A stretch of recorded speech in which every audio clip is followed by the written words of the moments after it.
Он пришел на берег теплого моря к вратам тысячелетней Ромейской империи, и вот врата рухнули под его пятой. Его воле подвластны люди и боги.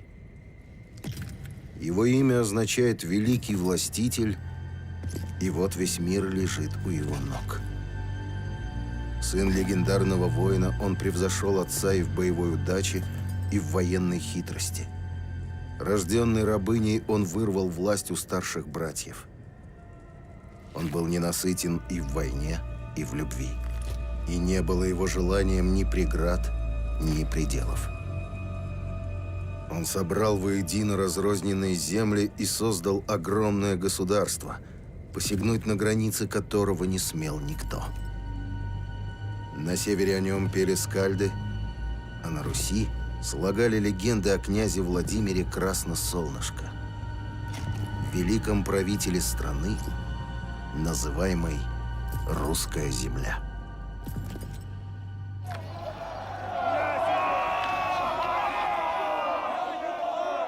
Слава князя Владимира и силы его превзошли все мыслимые пределы, и нет под небом ничего, что могло бы его остановить.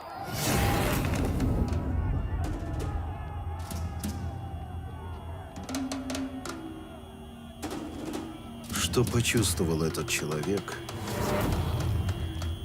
когда свет внезапно стал меркнуть перед его глазами?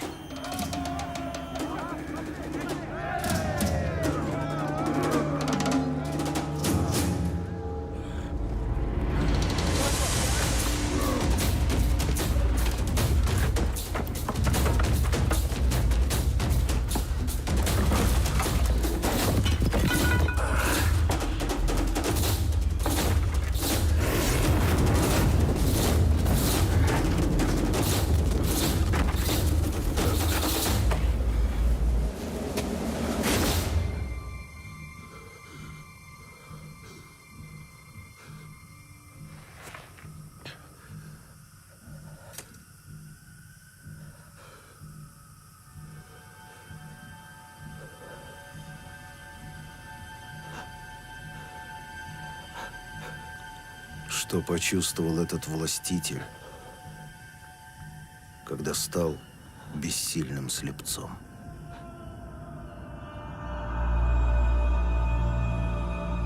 Так на краю небытия начиналась Русь. И не было ни одного случайного шага на этом пути. Как говорят, когда апостол Андрей учил в Синопе, узнал он, что недалеко от Корсуня есть устье Днепра. И случилось так, что он пришел и стал под горами на берегу, и сказал ученикам: «Видите ли горы эти? Так на этих горах воссияет благодать Божия, будет город великий, и воздвигнет Бог много церквей». И, взойдя на горы эти, благословил их и поставил крест, где впоследствии будет Киев. Он был первым человеком, кто откликнулся на проповедь Христа. Апостол Андрей Первозванный жил и учил в самом начале новой христианской эры. И только через 5 столетий после его смерти в ту землю, где встанет город Киев, придут племена, называющие себя славяне. Славяне – племена индоевропейской группы, населяющие Центральную и Восточную Европу с V века нашей эры. Само название звучало изначально как «словене», владеющие словом, то есть говорящие на понятном языке, в отличие от германских, финно-угорских и других племен, по соседству с которыми они расселялись.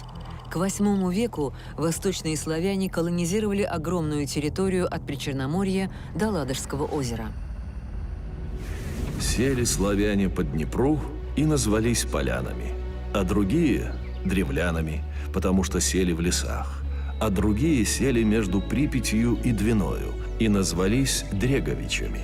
Иные назвались палачанами по речке, именуемой Полота. Те же славяне, которые сели около озера Ильменя, назывались своим именем Словене. Все эти племена имели свои обычаи и законы своих отцов, и предания, и каждые свой нрав. Ничего общего, кроме языка, у славянских племен не было. Существовали они сами по себе, не особенно считаясь соседями. И хотя все славяне обожествляли силы природы, верили в существование опасных духов и почитали умерших предков, у каждого племени был собственный пантеон языческих богов. Слово «язычество» происходит от слова «язык», то есть «народ». Человек до христианской эпохи жил окруженный злыми силами, а его боги были не всемогущи и требовали жертв.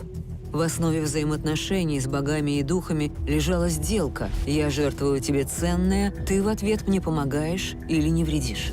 Чем более важными были обстоятельства обращения, тем более ценной должна была быть жертва. При раскопках древних святилищ археологи иногда находят человеческие черепа, в том числе детские.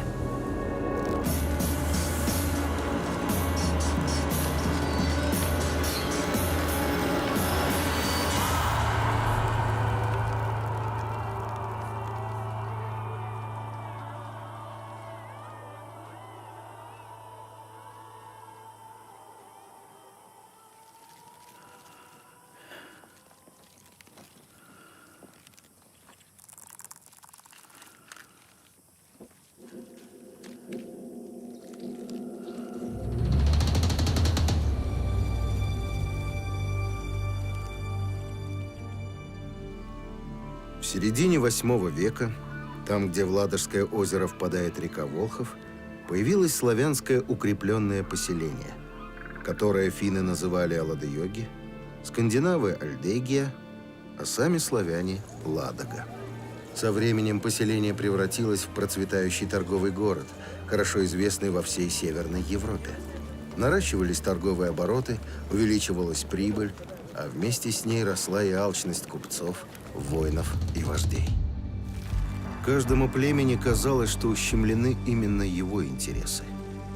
Всем хотелось иметь большую долю в пошлинах, которые платили купцы, проходящие по рекам. И вот настал момент, когда давняя вражда выплеснулась наружу и покатилась, как раскаленная лава, выжигая все на своем пути. И остановить ее было некому. Не было среди них правды. И встал род против рода, и была у них усобица, и стали воевать друг с другом. И сказали: поищем себе князя, который бы владел нами и судил по праву. И пошли за море, к варягам, к Руси. Слово «Русь» по наиболее обоснованной версии происходит от финского «роудси» – «гребцы», команда гребного судна, которое восходит к древнескандинавскому корню «рус». Средневековые арабские авторы называли ар-рус скандинавских купцов, которые отличались необыкновенной предприимчивостью и редкой для торговцев военной выучкой.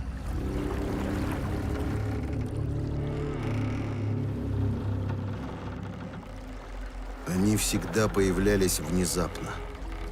Они внушали панический ужас.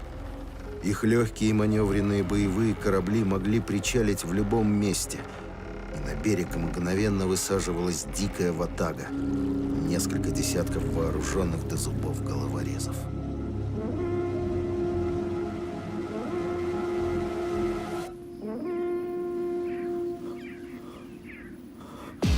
Уже 150 лет ярость норманнов, которые называли себя викингами, была кошмаром всей Западной Европы. Старики хорошо помнили эти корабли. Помнили, как они уходили утыканные стрелами, и как отражалось в кровавой воде Волхова зарево пожарища. До каких же пределов нужно дойти, чтобы самим позвать в свой дом разбойников? Но дошли. Дальше идти некуда.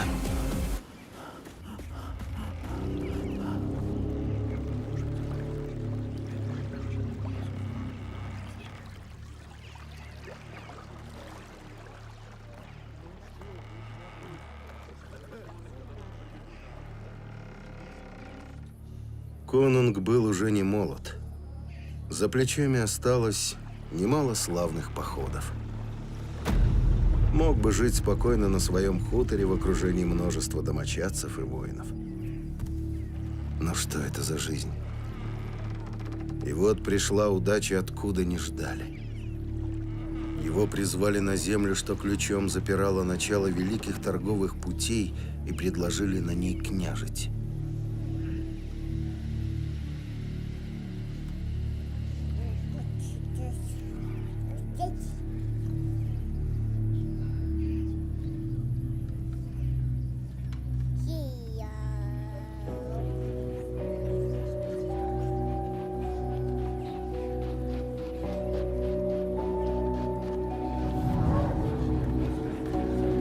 Пройдут века, но люди будут помнить имя русского князя Рюрика.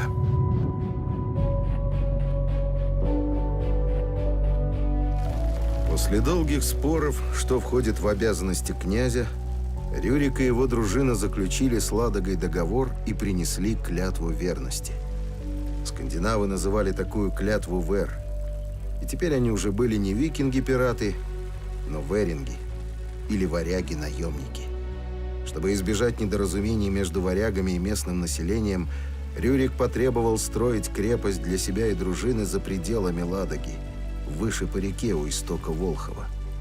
Спустя несколько лет рядом с резиденцией князя вырос новый город, который так и назвали – Новгород. Расцвет Ладоги остался в прошлом. Новгород стал столицей молодого государства, объединившего разные племена и народы.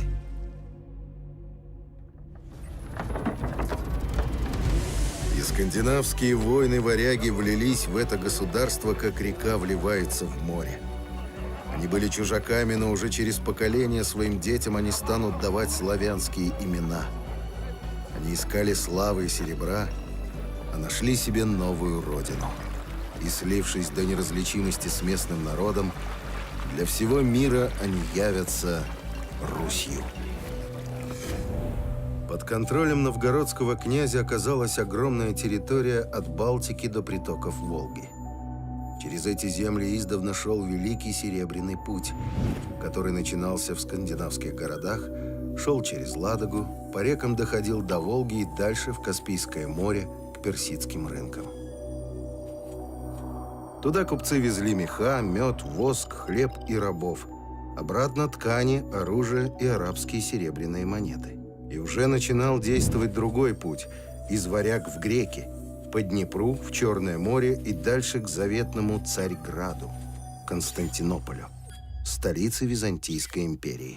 Византийская империя – государство, образовавшееся в IV веке нашей эры после раздела и падения Римской империи и унаследовавшее античную цивилизацию и культуру. К IX веку занимала огромную территорию в Малой Азии, Греции и на Балканах. В сферу ее влияния входили также земли Восточного Средиземноморья и Закавказья. Византия была одной из самых крупных стран тогдашнего мира. Подданные империи, независимо от национальности, говорили на греческом языке, называли себя ромеи, то есть римляне, а свою страну – Василия Ромеон, то есть Римская империя. Название Византия появилось намного позже в трудах историков и происходит от слова «Византий». Так первоначально назывался город, ставший столицей империи под именем Константинополь.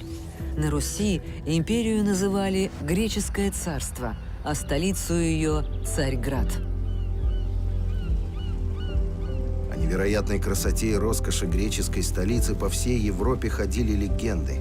Якобы крыши домов там из чистого золота, а дворцы из драгоценных камней, и даже деревья усыпаны золотыми яблоками. Скандинавы называли его Миклагард – «Великий город». Для них это был город-мечта, наполненный сказочными сокровищами, куда стремился попасть любой воин. Не для грабежа, на это никто не решался, а для прибыльной торговли или возможности наняться на службу в императорскую гвардию. Но дружинники Рюрика, Аскольд и Дир задумали военный поход на Великий город. За 3 года в Киеве собрали огромное войско. Благодаря купцам-разведчикам было известно, что византийский император со всем войском в это время воевал с арабами. Единственной защитой Константинополя оставались мощные стены. Проникнуть на земли империи со стороны моря было практически невозможно. Поэтому в Константинополе только понаслышке знали о страшных северных варварах, которые где-то далеко на западе грабили франков и англов. И когда однажды на рассвете из безмятежной голубой дымки внезапно появились десятки незнакомых кораблей, стремительных как морские драконы, горожане бросились на стены рассматривать пришельцев. Ничего страшнее видеть им еще не приходилось. Помните ли тот час невыносимо горестный, когда приплыли к нам варварские корабли? Когда они проходили пред городом, неся гребцов, поднявших мечи? И неожиданность нашествия, и необычайная быстрота его, и свирепость нрава варваров – все это доказывает, что этот удар, как молния, ниспослан с неба. Патриарх Константинопольский Фотий, знаменитый византийский богослов армянского происхождения, человек энциклопедической образованности и огромного литературного таланта, причислен к отцам церкви, прославлен в лике святых. В момент нашествия русов на Царьград он в отсутствие императора фактически возглавил оборону города. Своими гомилиями, проповедями, утешал и укреплял впавших в панику жителей Константинополя. Аскольд и Дир не рассчитывали взять город штурмом. Они собирались разорить незащищенные стенами предместья и, напугав горожан, взять с них богатые отступные. Поэтому грабеж пригородов проходил с крайней, необычной даже для викингов жестокостью. Это была показательная акция устрашения.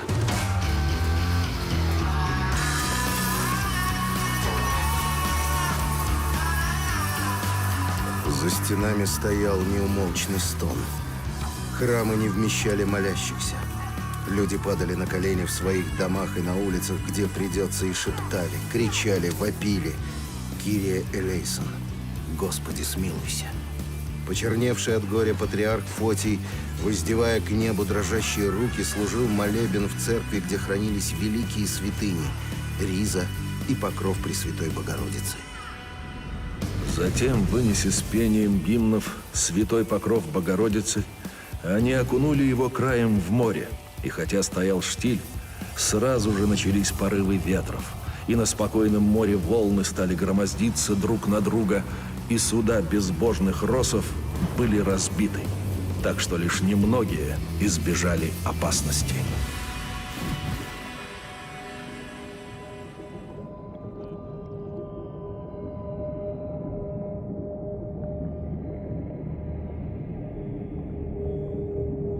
Из-за стен волнами наплывало ликующее тысячеголосое пение.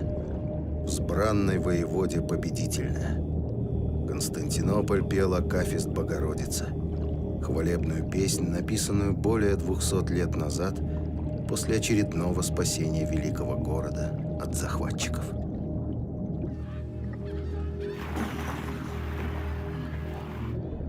Как это могло произойти?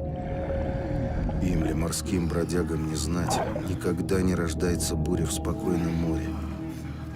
Кто вызвал из бездны древних чудовищ, чьи жадные пасти сожрали и корабли, и людей? Перед самым штормом сквозь дым пожарищ было видно, как шли по стенам греки в горящих золотом одеждах, пели и звали своего бога, живущего, как говорят, в этом городе. Неужели он услышал и помог им? Неужели он оказался сильнее всех богов Севера? Сильнее стихии, сильнее всего на свете? Это было невозможно, но несомненно. Когда архонт этого племени собрал подданных на сход, призвали Иерея, и после того, как он, протягивая книгу Евангелия, возвестил им о некоторых чудесах Спасителя, росы тотчас сказали: «Если и мы не увидим подобного, не будем верить тебе». Иерей, воздев глаза и руки к Богу, изрек: «Прославь имя Твое, Иисусе Христе, Бог наш, и ныне в глазах всего этого народа». И книга Святого Евангелия была брошена в огненную печь. Когда печь была потушена, обнаружили, что книга осталась неповрежденной. Видя это и поразившись величию чуда, варвары без колебаний приступили к крещению. В это время в западнославянской Великой Моравии греческие монахи-миссионеры старательно выводят на пергаменте новые незнакомые буквы славянской азбуки. Они разрабатывают алфавит, переводят священные богослужебные тексты. Вместе со своими учениками начинают служить литургию на славянском языке. Отныне и навсегда славянский мир получит литературу. Вначале переводную, но вскоре и оригинальную. В древнегреческой легенде Прометей принес людям огонь. Святые равноапостольные братья Кирилл и Мефодий сделали для славян большее. Они подарили им слово. Братья Кирилл, в миру Константин по прозвищу Философ, и Мефодий, в миру Михаил, архиепископ Моравский. Христианские проповедники и миссионеры, создатели славянского алфавита и письменности, почитаются в лике святых, как православной, так и католической церковью. За 20 лет своей совместной деятельности перевели на славянский язык основные богослужебные тексты и все канонические книги Ветхого и Нового Завета. Просветители славян Кирилл и Мефодий будут почитаться всеми православными церквями мира как равноапостольные. Солонский диалект, на который они переводили священное писание, станет основой церковно-славянского языка православного богослужения в Болгарии, Сербии, Черногории, Польше, Украине и России.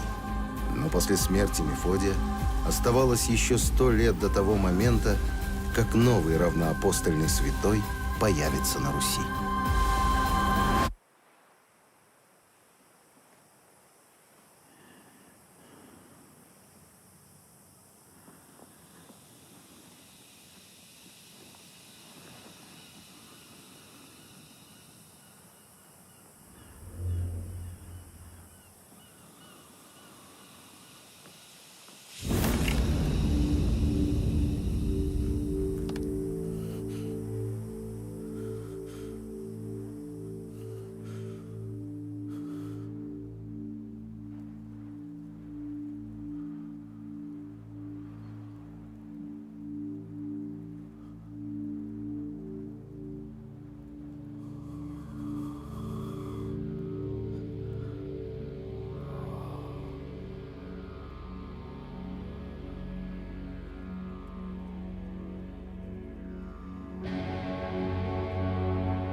Аскольд и Дир после Царьграда не вернулись к своему князю Рюрику в Новгород. Они остались в Киеве, который стоял на середине этого пути. Княжить в Киеве для них означало владеть всей транзитной торговлей на пути из Варяг в Греки. Новгород быстро почувствовал угрозу со стороны самозванных князей киевских. Для Рюрика они стали преступниками, которых следовало покарать. Но сил на дальний поход у старого князя уже не было. Шло время. У него родился сын Игорь.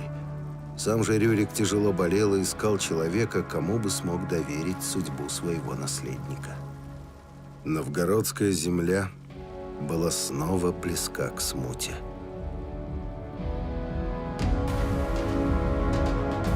В год 879 умер Рюрик, передав княжение Олегу, родичу своему, и отдав ему на руки сына Игоря.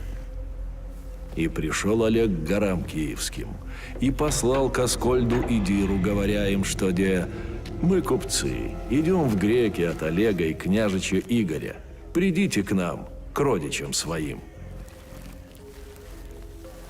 Когда же Аскольд и Дир пришли, сказал Олег: «Не князья вы и не княжеского рода, но я княжеского рода», и показал Игоря.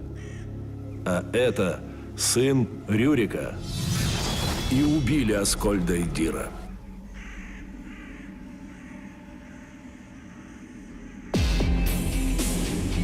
Убийцей первых христианских правителей будущей Руси был человек, возможно, самый загадочный во всей русской истории. Фигуру человека, стоящего у истоков древнерусской государственности, можно было бы назвать темной. Но в историю он войдет под другим именем. Ясновидящий, прорицающий будущее. Говоря одним словом, вещий.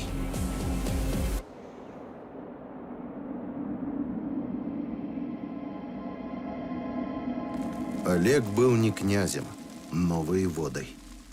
Умирая, Рюрик именно ему оставил своего малолетнего сына Игоря и власть в новгородской земле, пока Игорь не войдет в совершенные лета. За несколько лет Олег железной рукой навел порядок в новгородских землях. И вскоре в Новгороде ему стало тесно. Собрав огромное войско, он пошел на кораблях по речному пути из Варяг в Греки. В крупных городах, племенных центрах Кривичей и северян он останавливался и предлагал князю и старейшинам идти под свою власть. Отказаться не посмел никто. Молодое государство расширялось с той же скоростью, с какой по Днепру шел флот Олега. Дойдя до Киева и избавившись от Аскольда и Дира, Олег остановился. И сел Олег, княже, в Киеве, и сказал Олег: «Да будет это мать городам русским». И были у него варяги и славяне, и прочие, прозвавшиеся Русью.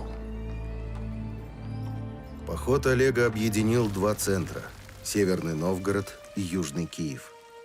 Так начался отсчет государства, которое назовут русским.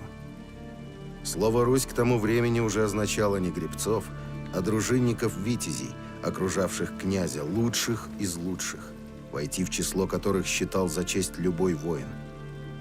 Не пройдет и 100 лет, как русское государство станет самым большим в Европе.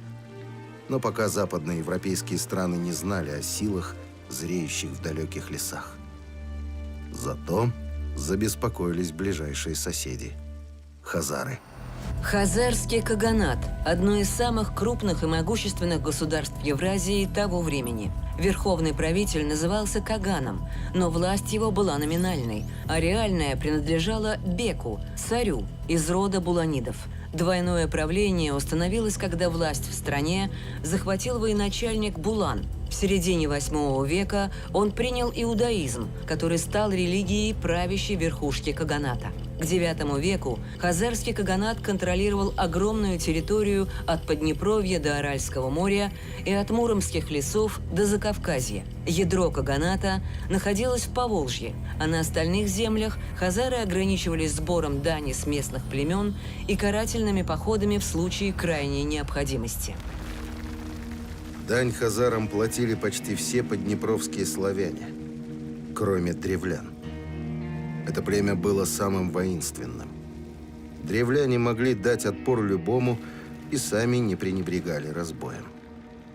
Особенно страдали от их регулярных набегов соседние поляне. До тех пор, пока в Киеве не появился Олег. Начал Олег воевать против древлян и покорил их. В год 884 пошел на северян и победил северян, и не велел им платить дань хазарам, сказав: «Я враг их, и вам им платить незачем». Постепенно все Поднепровье было выведено из сферы влияния хазарского каганата и вошло в состав молодого русского государства. На новых землях киевский князь ставил новые крепости, в которых размещал варяжские гарнизоны небольшой численности, зато высокой боеспособности, для защиты от возможных хазарских набегов. Олег стал собирать войско из всех подвластных ему племен. Он готовился к походу на заветный Царьград. Целью его был не грабеж и не богатые отступные. Разбойные времена Аскольда и Дира остались в прошлом. Олег намеревался добиться от греков признания русского государства и надежного обеспечения международной торговли.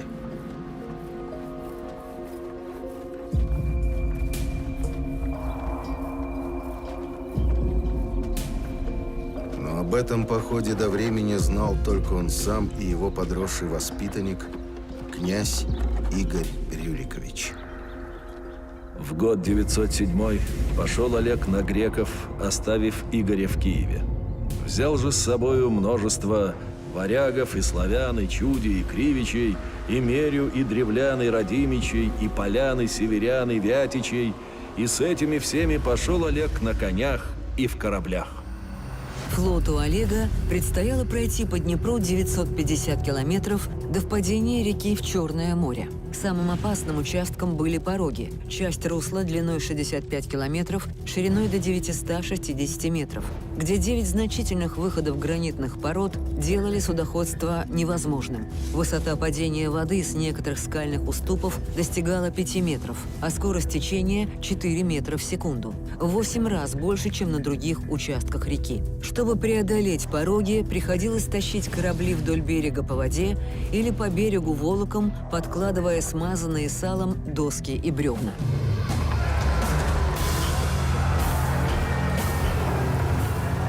Порог столь же узок, поэтому набегающая и приливающая к ним вода, низвергаясь оттуда вниз, издает громкий страшный гул.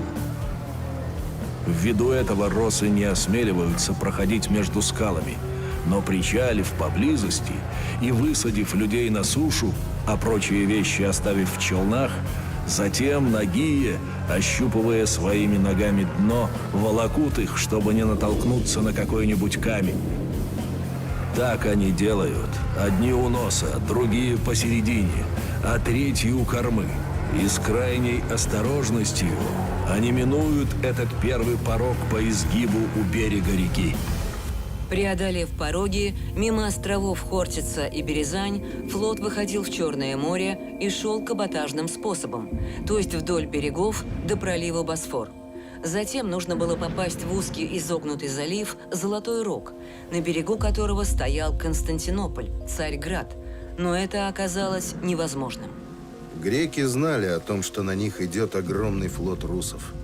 И очень хорошо помнили, как 40 лет назад северные разбойники едва не взяли великий город. На этот раз Константинополь подготовился. Золотой Рог со стороны Босфора был перегорожен гигантской цепью, которую ни один корабль преодолеть не мог.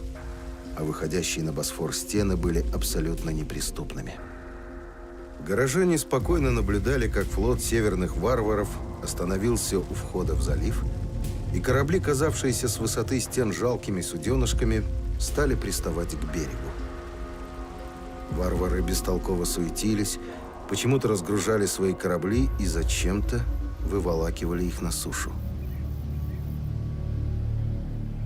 Такого греки еще не видели. Сотни кораблей, развернув паруса, шли по суху, как по воде. И повелел Олег своим воинам сделать колеса и поставить на колеса корабли. И когда подул попутный ветер, подняли они в поле паруса и пошли к городу. Никто не успел опомниться, как под невысокими стенами со стороны Золотого Рога оказалось огромное войско, готовое идти на штурм. Солнце, отражаясь в броне, слепило глаза. Ряды воинов казались бесконечными. Олег медлил. Он давал грекам время осознать ужас своего положения. Солнце жгло, доспехи накалялись. Наконец открылись ворота, и из города вышли послы предлагать отступные. Но Олег пришел сюда не за подарками и не за добычей, какой бы большой она ни была. И вынесли ему пищу и вино.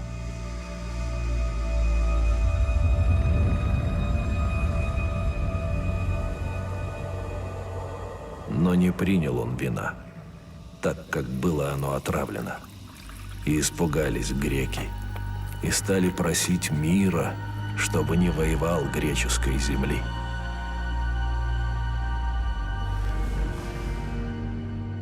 Олег согласился заключить с Византийской империей мирный договор с обязательством уплачивать русам ежегодную дань. Но главным условием поставил неслыханные торговые льготы и права для прибывающих в Константинополь русских купцов. За всю свою историю империя еще никому, а тем более варварам, не предоставляла таких преимуществ, как право беспошлинной торговли в Константинополе. Олег добился всего, чего хотел. И перед тем, как увести свое войско от стен великого города, не удержался от эффектного жеста. Велел прибить над городскими воротами свой боевой щит, и Олеговы воины преисполнились гордостью за своего князя. Греки не были знакомы с варварскими обычаями, но этот знак они поняли. Щит на воротах означал, что Олег обещает этому городу, столице тысячелетней империи, свою защиту и покровительство.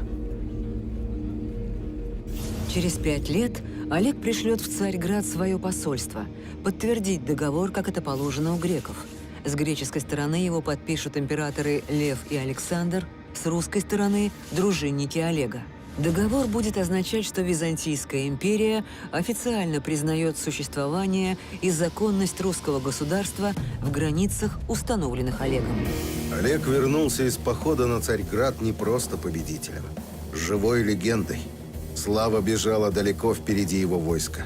Люди передавали друг другу удивительные, невероятные известия, которые сразу обрастали сказочными подробностями. О щите на вратах Царьграда, о волшебных кораблях на колесах, о вероломных греках, которые хотели опоить князя отравленным вином, а он разгадал их козни. И не имело никакого значения, было ли на самом деле отравлено то вино, и почему Олег счел нужным отказаться от церемониального подношения. Отныне и навсегда он стал называться Вещим. Слово «вещий», восходящее еще к прославянскому языку, означает «мудрый», «ясновидящий», «владеющий тайным знанием». Славяне называли вещунами прорицателей. В скандинавской традиции ведун, вельф, был посредником между мирами и мог видеть все грядущие события, кроме собственной смерти. Спрашивал он волхвов и кудесников, от чего я умру. И сказал ему один кудесник: «От коня твоего любимого». Запали слова эти в душу Олегу, и сказал он: «Никогда не сяду на него и не увижу его больше». А когда вернулся в Киев, призвал он конюха и спросил: «Где конь мой?» «Умер», — ответил тот. Олег же приехал на то место, где лежали его голые кости и череп голый, слез с коня, посмеялся и сказал: «От этого ли черепа смерть мне принять?» И наступил он ногою на череп, и выползла из черепа змея, и ужалила его в ногу. И оттого умер.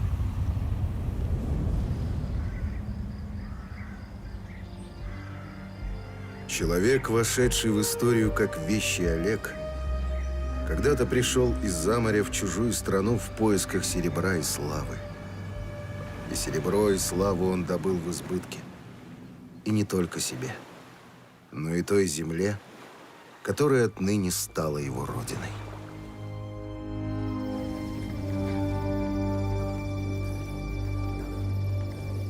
И вот когда умер этот муж, то сказали его женам, кто умрет вместе с ним. И сказала одна из них: «Я». Девушка поставила обе свои ноги на руки мужей и поднялась над этой обвязкой и говорила: «Вот я вижу моего господина, так ведите же к нему». И они прошли с ней в направлении к кораблю. Потом 6 мужей совокупились с девушкой и говорили ей: «Скажи своему господину, право же, я сделала это из любви к тебе». Мужи начали ударять по щитам, чтобы не был слышен ее крик. Потом положили ее на бок рядом с ее господином. И пришла старуха, которую называют «ангел смерти». И наложила старуха ей вокруг шеи веревку и дала ее 2, чтобы тянули. И старуха начала втыкать кинжал между ее ребрами и вынимать, пока она не умерла. Потом явился ближайший родственник мертвеца, взял факел и зажег. Он сказал: по любви Бога к нему он послал ветер, так что возьмет его в течение часа. И принялся огонь за корабль, и мужа, и девушку. Подул большой ужасающий ветер, и разгорелось неукротимое воспламенение. Вещий Олег – первый русский князь, в реальном существовании которого нет никаких сомнений. Однако личных сведений о нем не осталось. Даже настоящее имя его неизвестно.